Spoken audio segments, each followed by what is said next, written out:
Hello, everyone. My name is Connie Thor, and this is for week one discussion. So, this week we have to talk about 2 to 3 supports that can be used to help at risk learners, including students who are EL or have 504 or IEPs.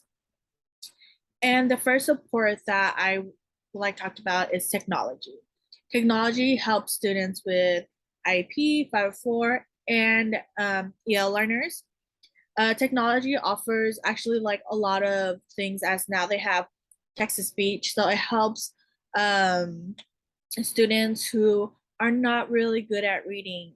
And when you have text to speech, they say it out for you, they read it for you. It's kind of like an audio thing, and it makes students feel a little bit more comfortable in understanding it. And sometimes when students read themselves, they don't really grasp what the text is saying. So text to speech allowed students to hear from another perspective. And this especially helps with our EL learners. It helps with students with 504 that needs that extra accommodation.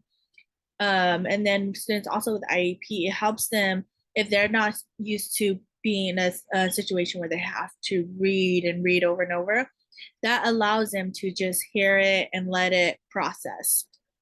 With technology, there's also where you use a voice, recording student voice, and then it types it for them. So this also really helps the students who are not really confident in their writing. They're not really sure what they want to write down, and they're better at talking to explain themselves. So when they do this, there's a feature that allows them to record what they're saying, and as they're saying it, it types it down for them, so they don't have to have the hassle of doing it for them. This is really good for reading and writing. And when it does this, it boosts students' confidence and it makes them feel like, oh, I could do this.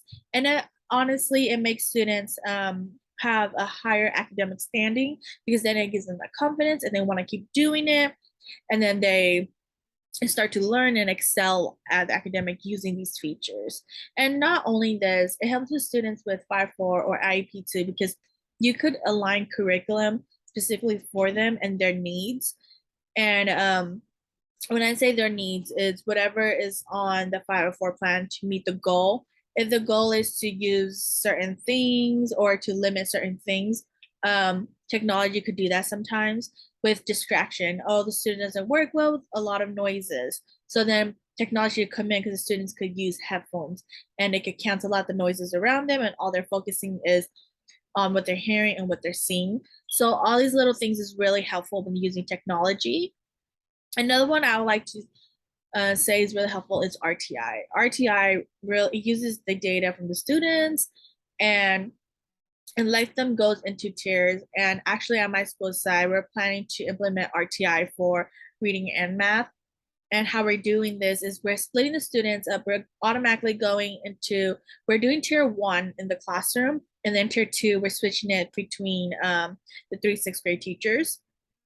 And we're taking some of the students who are lower, the mids and the highs, and we're going to be working with the students at their level and their support to get them to become a grade level or beyond, because that's the mission, President Unified's mission. So that's what we really want to do, and that's where we're going to implement the RTI in, and we're going to really help increase their level based on their need of instruction. The lows, if they have a different understanding, they're not quite where 6th grade level is at, and they're 2 or 3 grade level below, then we have to do it from understanding where they have to understand it from. Teach it from the basics compared to where our 6th grader who are highs would be understanding a text compared to our lows. So that's what RTI, how we're implementing it at my school side. And it's actually really good because then we put them into small groups and we really work them on what they need. And then we haven't had where we have to do tier three yet, an individual. Um, so I'm actually looking forward to that. If there is a student for them, we could work specifically for their needs and to see what's going on, what's happening. Do they not work well with this? And then bring other instructional strategies in, and that really matches their needs and how they learn and how they intake information and hopefully improve their academic standing so they won't be at risk anymore. Another one would be really useful for EL students, they can start to finally engage in conversations they might not know of. And this even works with the students who are at risk. It sentence frames. Um, it promotes number talks. It promotes academic language. And when I say academic language, I mean by saying, "Oh, I respectfully disagree with your answer or your statement because," and then they'll use evidence from their knowledge, and the class will have a better understanding.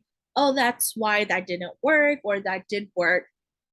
And when they do really practice on this, they feel that confidence to start talking within their groups, if they're in groups, or start talking to their elbow partner, however it is, and to really be like, hey, can you explain more for me? Or but I didn't quite understand what you were saying. Can you explain it? And when that happens, give them that confidence to join in the conversation. And when you make this a norm, students are no longer feeling, oh, I'm dumb, I don't want to say anything. Now they're embracing that I need the help and I'm going to get the help. So when you make it a normal thing to have sentence frame and to promote to ask questions or promote to go in depth with students' thought process and everything, it really helps students gain that confidence to improve their academic standing. And with our ELs, they're really unsure of what things mean sometimes. So it allows them to have a chance to join in. It gives them clarity and it gives them a chance to agree or disagree based off their finding and their perspective. And other students could join in and be like, oh yeah, I didn't realize that, like that's I agree with you, that works. Or be like, I disagree with you because of this, that was the flaw in your answer, or whatever it may be. So it gives a chance for students to clarify each other and respectfully understand perspectives without saying, oh, you're wrong. But it gives them a chance to respectfully understand perspectives from each other. So those are the three supports that I find that would be very helpful for students and could support them with EL learners at risk, students who have 504 plans or IEPs, because it could reach all students when you're using these methods. Thank you.